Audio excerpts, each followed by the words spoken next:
মোরলা মাছের রেসিপি হয়তো আপনারা নিশ্চয়ই বানিয়েছেন। একবার আমার কথা মতো এই রেসিপিটা বানিয়ে দেখুন। খুব অল্প উপকরণে কম সময়ে আমি রেসিপিটা বানানোর চেষ্টা করেছি। আশা করি খুবই ভালো লাগবে। নমস্কার বন্ধুরা, সম্পার রান্নাঘরে আরও একটা নতুন রেসিপিতে সবাইকে স্বাগত। আজ নিয়ে এসেছি ভীষণ স্বাদের মোরলা মাছের চচ্চড়ি রেসিপি, সম্পূর্ণ ভিন্ন স্বাদের। চলুন তাহলে ভিডিওটা শুরু করি, দেখে নেওয়া যাক। আমি কয়েক রকমের সবজি কেটে নিয়েছিলাম, সেটা নয় পরেই বলছি। এই যে দেখুন, আমি মোরলা মাছ নিয়েছিলাম 300 গ্রাম, কেটে ধুয়ে পরিষ্কার করে। আর এখন মেখে নেব লবণ হলুদ দিয়ে, ভালো করে মাছটা ম্যারিনেট করে রেখে দেব। পুরনো বন্ধুদের জানাই অনেক অনেক ভালোবাসা, নতুন বন্ধুদের স্বাগত। আর নতুন বন্ধু যদি আজ আমার চ্যানেলে কেউ এসে থাকেন, যদি আমার চ্যানেলটা সাবস্ক্রাইব না করে থাকেন, প্লিজ সাবস্ক্রাইব করার অনুরোধ রইল, যাতে এরকম নতুন নতুন ভিডিও ছাড়ার সাথে সাথে আপনার কাছে আগে পৌঁছে যায়।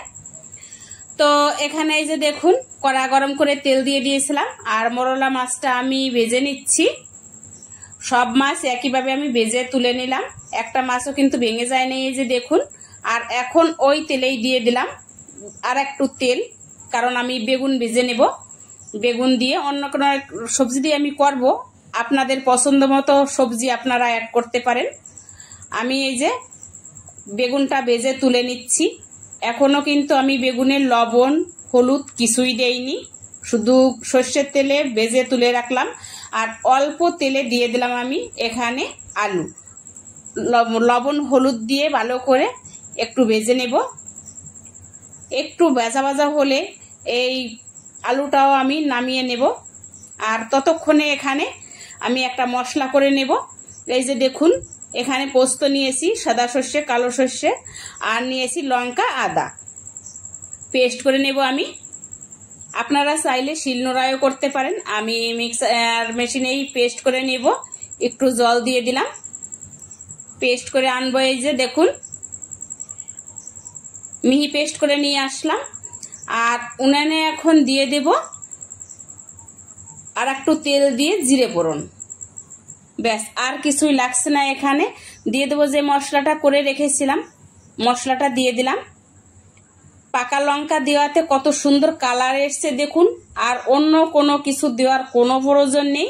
দিয়ে দিলাম পরিমাণ মতো লবণ স্বাদ অনুযায়ী। আর পরিমাণ দিয়ে দিলাম আমি হলুদ আর জিরের গুঁড়ি। চাইলে অন্য অন্য মশলা আপনারা এখানে অ্যাড করতে পারেন। এখানে আপনারা পেঁয়াজ রসুনও দিতে পারেন, আমি পেঁয়াজ রসুনটা দেব না। তেলটা কিছু ছেড়ে এসছে দেখুন মশলার থেকে। আর দিয়ে দিলাম, এখানে নিয়েছিলাম ঝিঙেটা দিয়ে দেবো।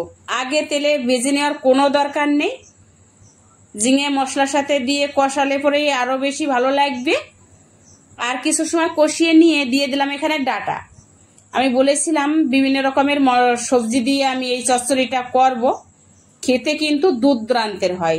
সত্যি কথা দিচ্ছি, একবার যদি এই রেসিপিটা আপনারা বানিয়ে খেয়ে থাকেন, তাহলে কিন্তু বাড়ির কেউ অন্য কিছু আর খেতে চাইবে না, আবার রিকোয়েস্ট করবে এই রেসিপিটার জন্য।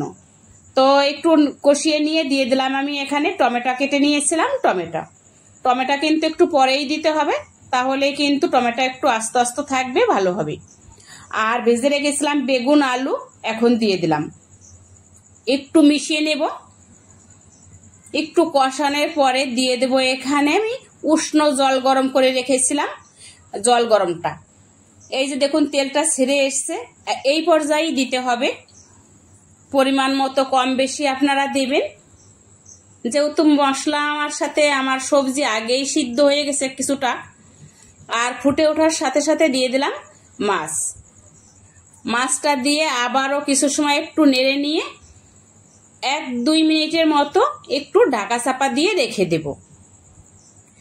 এতে খুব সুগন্ধটা ভালো থাকবে আর সবজিটাও খুব তাড়াতাড়ি সিদ্ধ হয়ে যাবে। দেখুন কত সুন্দর একটা কালার এসছে, তাই না বলুন? আপনারা যদি এই রেসিপিটা বাড়িতে ট্রাই করে থাকেন, তাহলে কমেন্টে জানাতে একেবারে ভুলবেন না কেমন হলো। আপনার মতামত পরামর্শ আমাকে পরবর্তী ভিডিও বানাতে অনেক সাহায্য করবে। তো আমি বেশি গ্রেভি আর রাখবো না, আপনাদের পছন্দ মতো আপনারা যেরকম রাখতে চান সেরকমই আপনারা রাখতে পারেন, কম বেশি। এই মোরলা মাছের চচ্চড়িতে খুব বেশি একটা ঝোল কিন্তু ভালো লাগে না, তো আমি এরকম ভাবে নামিয়ে নিয়েছি। এই যে দেখুন, আমি একদম সাধারণভাবে ঘরে থাকা অল্প কিছু উপকরণ দিয়ে রান্না করে থাকি, আর সেইগুলোই আমি শেয়ার করি। আমার দর্শক বন্ধুরা সেই রান্নাগুলোই খুব পছন্দ করে, আমাকে সুন্দর কমেন্ট করে উৎসাহ দেয়। এর জন্য আমি অনেক ধন্য। সবাইকে আমার তরফ থেকে অনেক অনেক ভালোবাসা ও শুভেচ্ছা জানাই। এই রকম সাধারণ রেসিপিগুলো জানতে শীঘ্রই আমার চ্যানেলটা নতুন বন্ধুদের সাথে শেয়ার করুন, আর পাশে থাকা বেল আইকনটি চাপতে একেবারে ভুলবেন না, যাতে এরকম নতুন নতুন ভিডিও ছাড়ার সাথে সাথে আপনার কাছে আগে পৌঁছে যায়।